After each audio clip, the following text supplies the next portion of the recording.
We're with Ryan Boyd. Ryan Boyd's from Baylor Alumni, serves as the Director of Regional Alumni Development. Is that right, Ryan? Did I say the right title there? Director of Regional Alumni Engagement. Fantastic, fantastic. But Ryan does a great job for us. Has not been at Baylor super duper long. So Ryan, I'm sure you're just so thrilled that you started a brand new job and then everything changed in the whole world. But would love for you to share a little bit about yourself and your story, your background, and things like that. Thank you, Josh. I appreciate you including me in this series. I know that you and I are excited about all the virtual potential that comes with an unfortunate situation otherwise.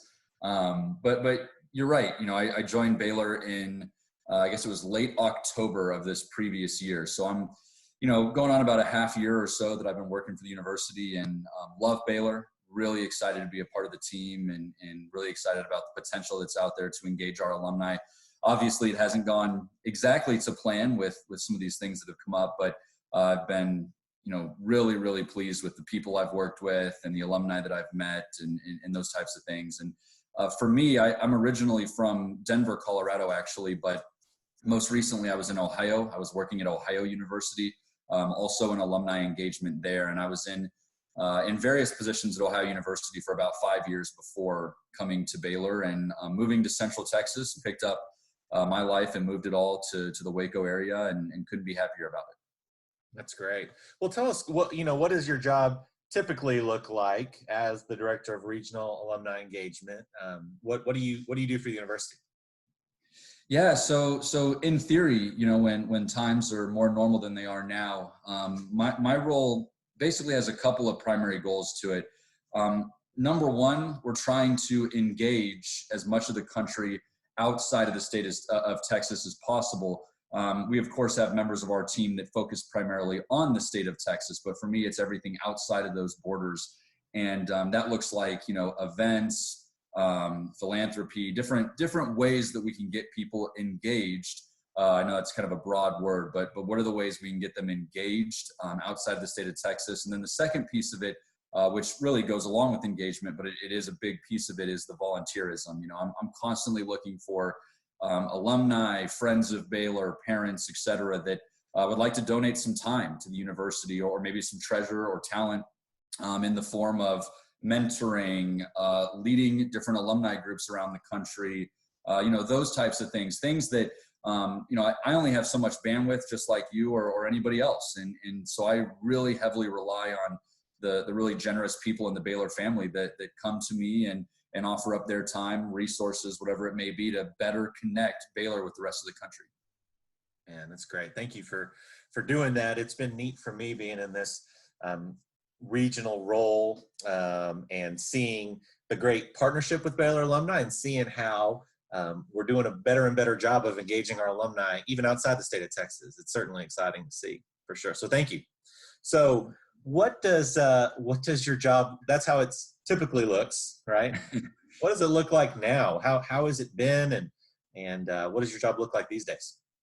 Yeah, I guess like most people, the biggest change is my coworkers are now my dog and my cats, and it's just a totally different feel and look to the office. But in seriousness, I think it's just it's the process of trying to feel out and experiment with the virtual realm.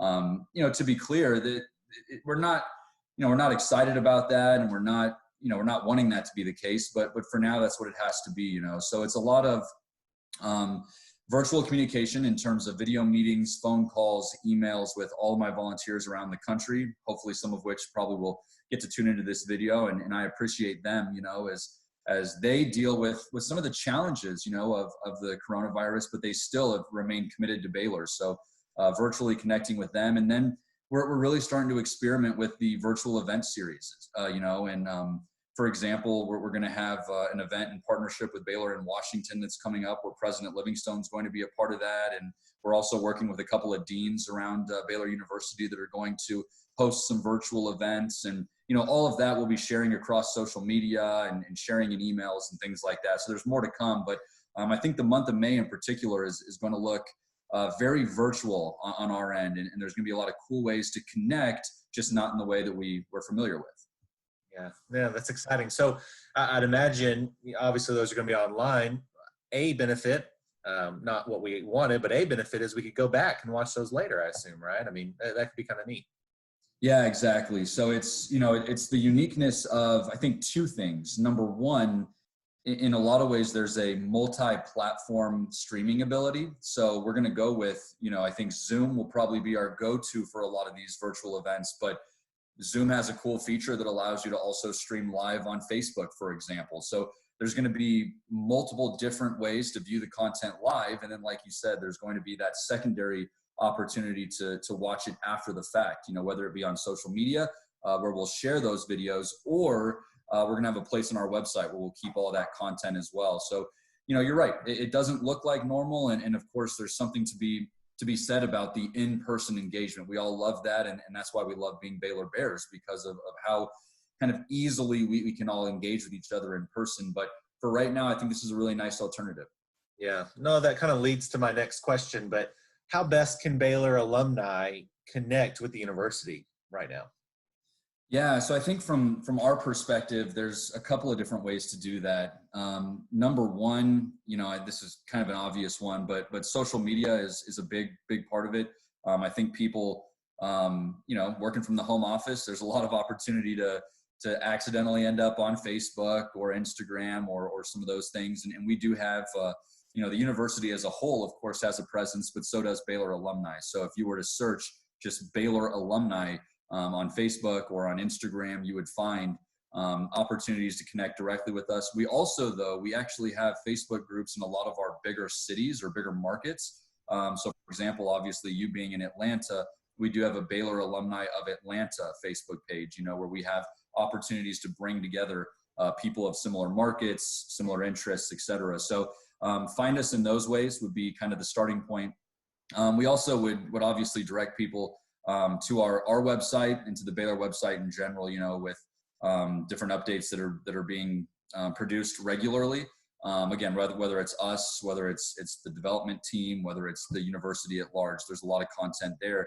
And then, maybe slightly more old fashioned in some ways. I'm kind of joking, but we're still going to send out emails, and we're still going to do, in some cases, probably send out some mail pieces and things like that. So we're going to be actively trying to find everybody out there and communicate with them. And if you're willing to seek it out and find it, I think you'll see some really cool things from the university and from Baylor Alumni. That's great. A lot of the alumni I work with, being regional, say, hey, I would love to connect with other Baylor alumni, Baylor parents, things like that. Can you speak to how that looks now, and maybe in a more ideal world when we're through some of this, how can Baylor alumni and friends connect with each other?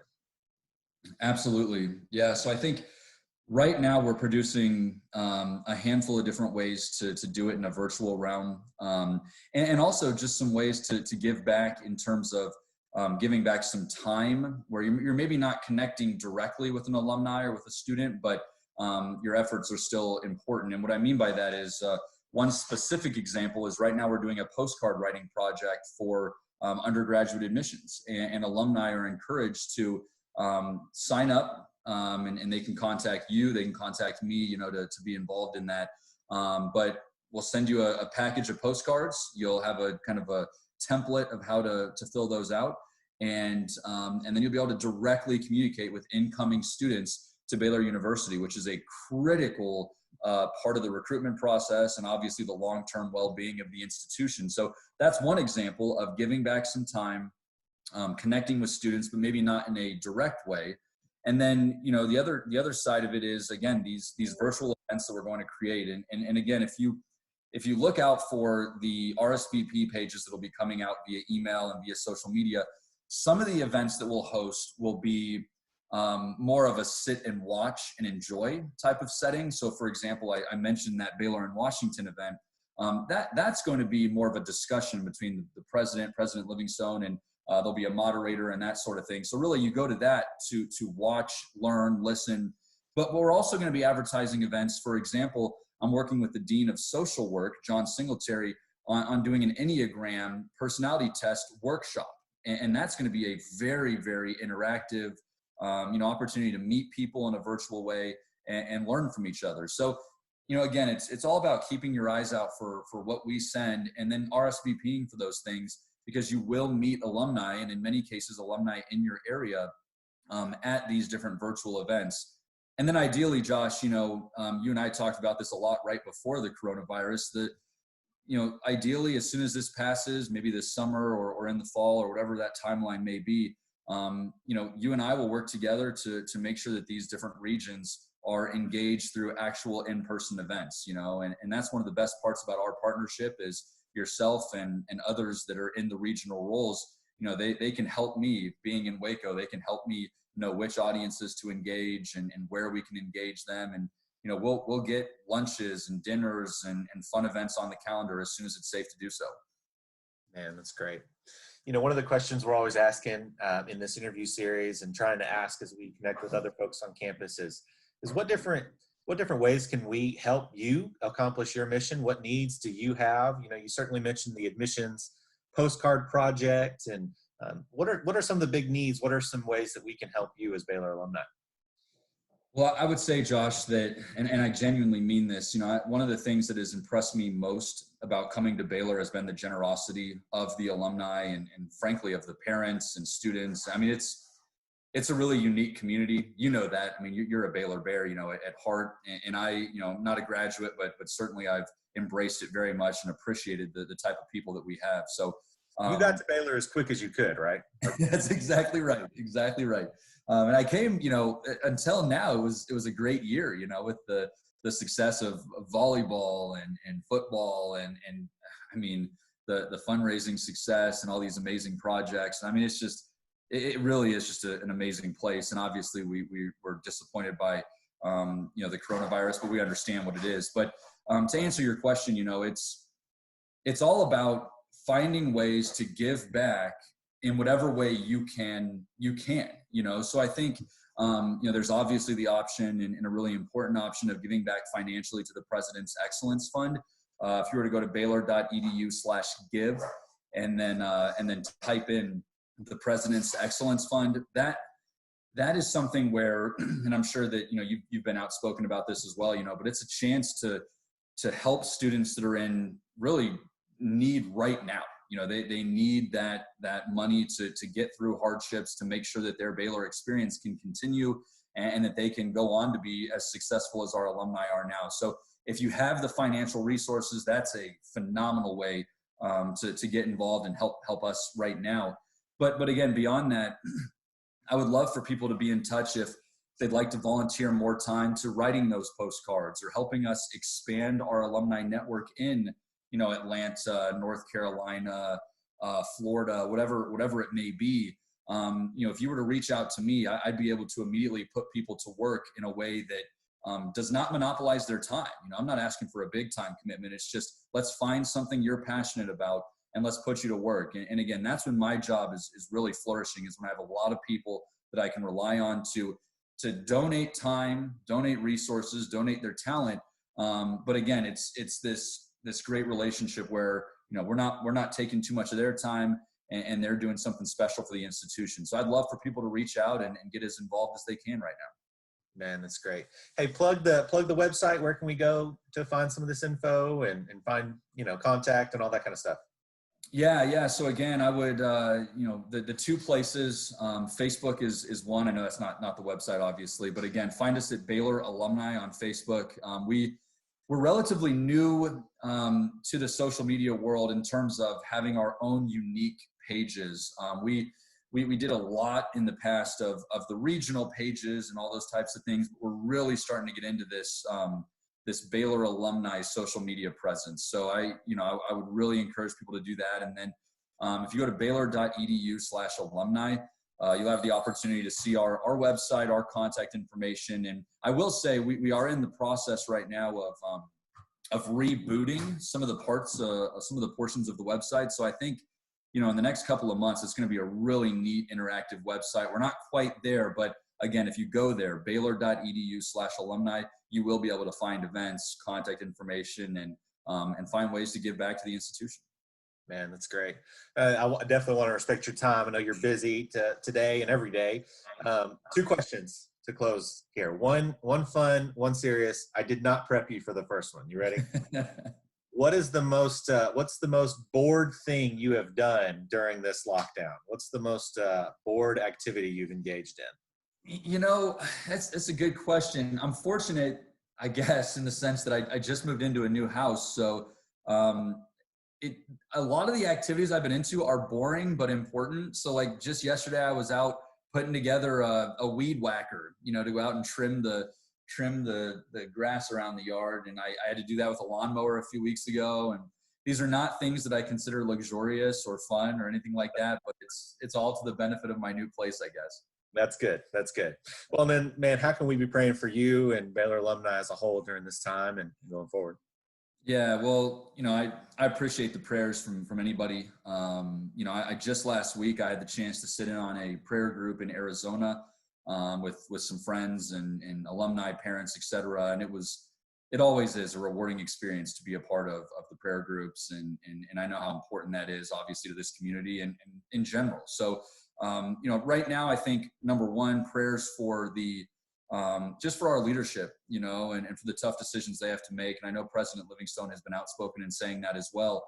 I can't imagine, you and I have a lot of tough decisions that we make in our jobs. And frankly, they don't even compare to some of the tough decisions that the leadership has to make. So prayers for them. And then number two, I think just, prayers for the continued generosity of our Baylor alumni. And again, that can see so many different forms, whether, again, it's financial, it's time, it's the talents of something I didn't mention before, but we'd always take alums that maybe want to serve as a lead on a panel, or they want to moderate something, or, I just want prayers for more people that continue to step up and be involved. And then, of course, number three, let's all just pray for the safety of the Baylor community, and hope that all this blows over quickly.